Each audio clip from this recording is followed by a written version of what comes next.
Good morning, everyone. Jim Clark here at the Synchronicity Sanctuary in Central Virginia, and I would like to share another contemplative focus with you today. And that focus that I want to share is simply this: what is, is.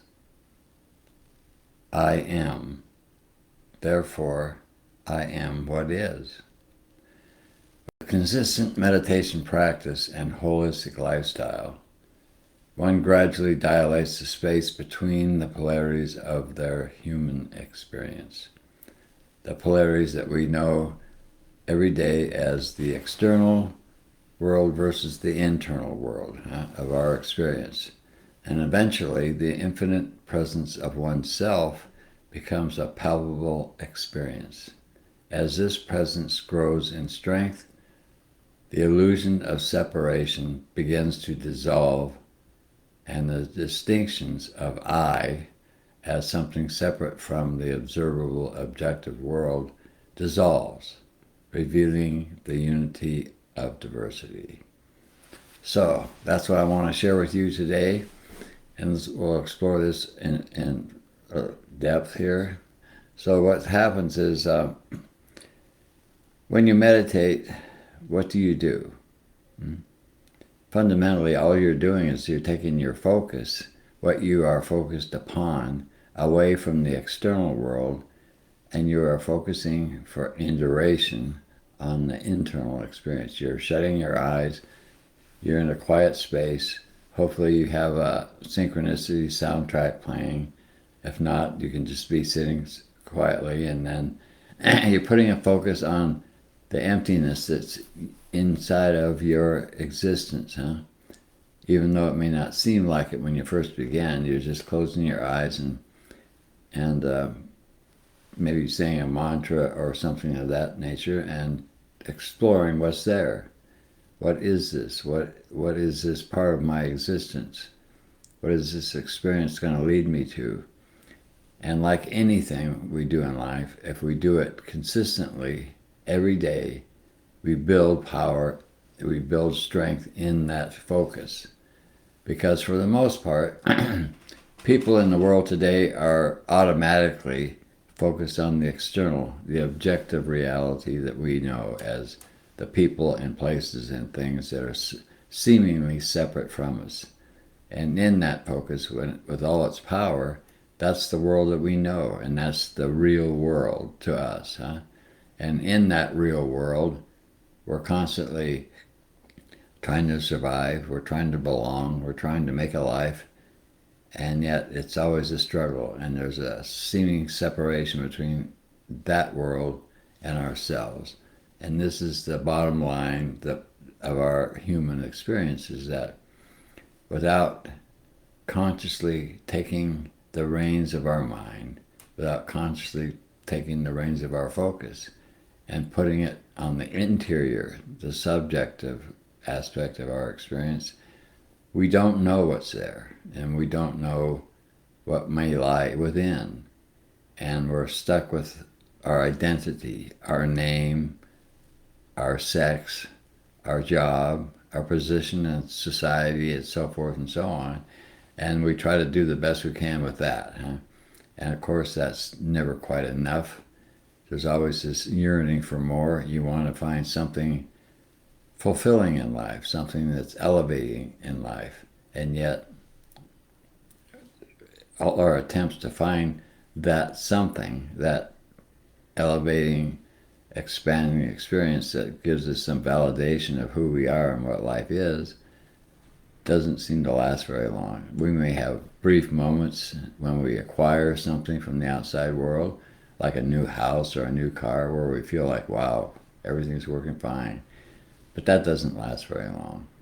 Cars get old, houses get old, we get old, and time just marches on. And meanwhile, we're still trying to work with what we've always known since birth, that we are an isolated human being and the whole world is separate from us, unless we can do something to belong to it and to be able to be accepted in it. So the human struggle for survival is stuck in this mode unless you consciously begin to meditate. You go inside and you take your focus and you build the power. It's like a muscle. If you exercise it every day and you exercise it for longer and longer periods every day, you're going to build the strength in that polarity of your experience. But most people aren't even aware that there's a polarity and that this world is polarized and that there's a choice. You can explore the subjective polarity whenever you want and however long you want, and just let go of who you think you are and all that conditioning that you carry with you, and just see what's left. If I don't think, who am I?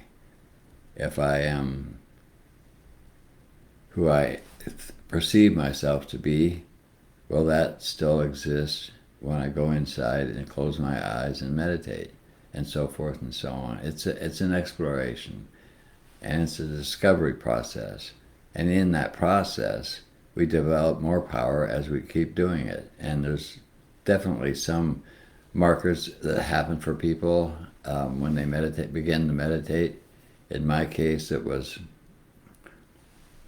in the beginning, there were some phenomenal experiences that validated that my practice, my meditative practice, as inconsistent as it was, there were still moments when I had some very, very unique and powerful experiences that told me that there is something here. There's something, a lot more to life than what I've known before, and a lot more to me than I had known before. That all my identities were just covering up, and that they sort of got in the way of what I wanted to find out. Who am I? What am I? Where am I going? Where did I come from? And what is life all about, really? And as we continue this exploration and build more and more power, the space between the polarities begins to dilate. We create a space between them, even though we don't realize that's what we're doing when we meditate. And as we expand that space more and more, this allows the presence of consciousness, which is who we are, really, fundamentally. And that space grows and grows, and the presence of our true self begins to come into our awareness, and it gets stronger and stronger and stronger. It's a palpable experience. It's one that's energy. It's full of energy, and it carries with it the unity of diversity. And in that, because that energy is present within us.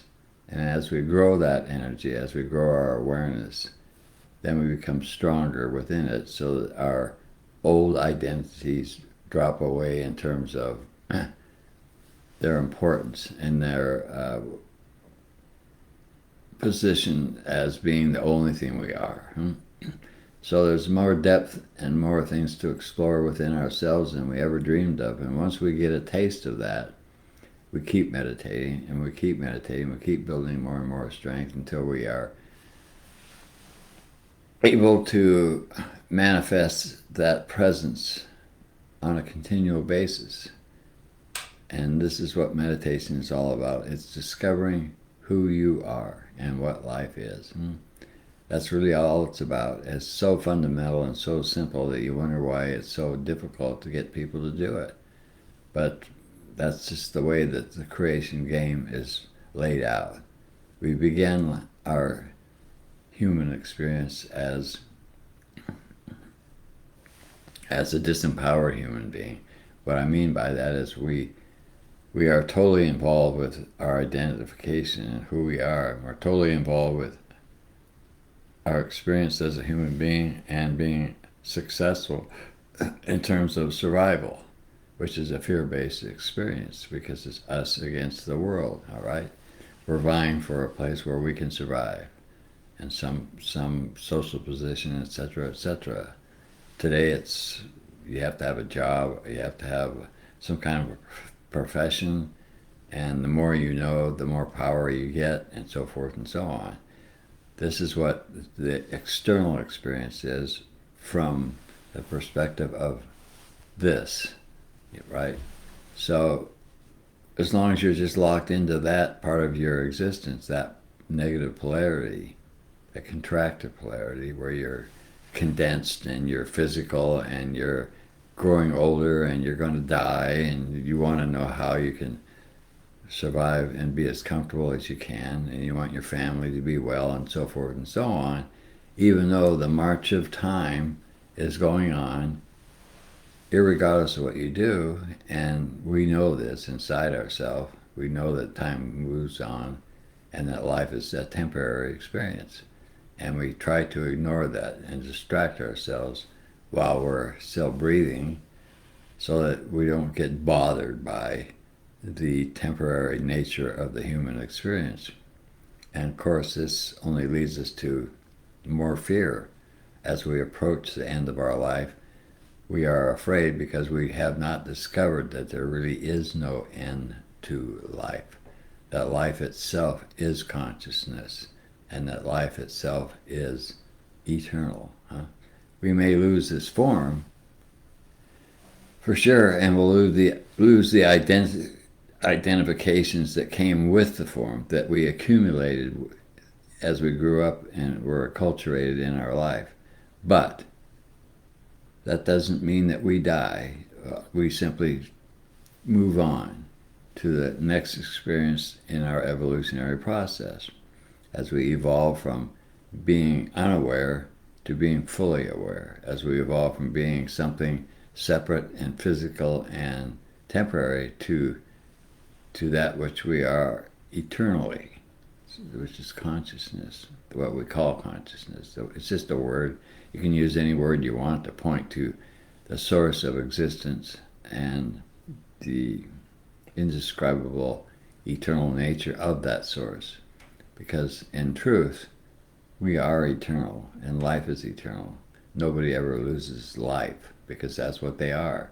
It's not something that you have as we perceive it when we're locked into the external world, when we're not balanced. And we think we have life, but we don't have life. We are life. And we only lose life in the illusion of being a separate human being, separate from our source, separate from everyone in our world, and so forth and so on, which is the nature of the creation game. And in this time period that we are in now, where it seems that the whole world is falling apart and showing how fragmented it is and how fear-based it is and how it's trying to save the kind of so to say, a worldview in different ways and different forms, and it's powerless to do so because it doesn't have the power or the insight to know what to do, which is simply to live and to allow life to be as it is. That we somehow think that we are in a position to judge the way life shows up for us and for other people, and that some forms of life shouldn't be and some forms should be, and so on and so forth. It's an endless process of judgment and criticism that only mucks things up even worse. And the more we try to accomplish this somehow, the more we try to be exclusive in our life, that some people belong and some don't, the more we suffer ourselves. We really just hurt ourselves in this process. So the inclusiveness of our nature, our true nature, that we are and all and everything is the same source consciousness, in that we are united. But we have to get there to have that experience. And until we have that experience, we can say what we want, we can do what we want, but we're still stuck in the experience of separation, and we want to get free from that. And the only way to free yourself from that is to become aware that that's not really who you are, and that all your identifications and so forth in your life are just an illusion, and all of this will go away when you drop this form and move on in your evolution. So what is, I am, therefore I am what is. a truthful statement that simply says, I am what is. If I am at all, then I must be the same stuff, the same essence that everything is. It's not about the way that I show up. It's not about the way I look. It's not about my sex or my job or where I live and who I know and so forth and so on. It's about the fundamental nature of existence itself. Where does existence come from? And why is it here? Why does all this life happen? And what is it going, what is it moving into other than the source of its very beginning? The truth of who it is, of what it is, and where it came from. So that's what I wanted to share with you this morning, and I hope it's stimulating to you and it will help you to continue to meditate daily and build the muscles of your own awareness, so that you can open up that gateway and start to experience the essence of yourself, the same essence that all human beings who have become aware through meditation have experienced. That the unity in diversity is ours to experience and ours to have and ours to recognize. So that's really what we're here for. As my teacher used to say, we are here to learn how to love.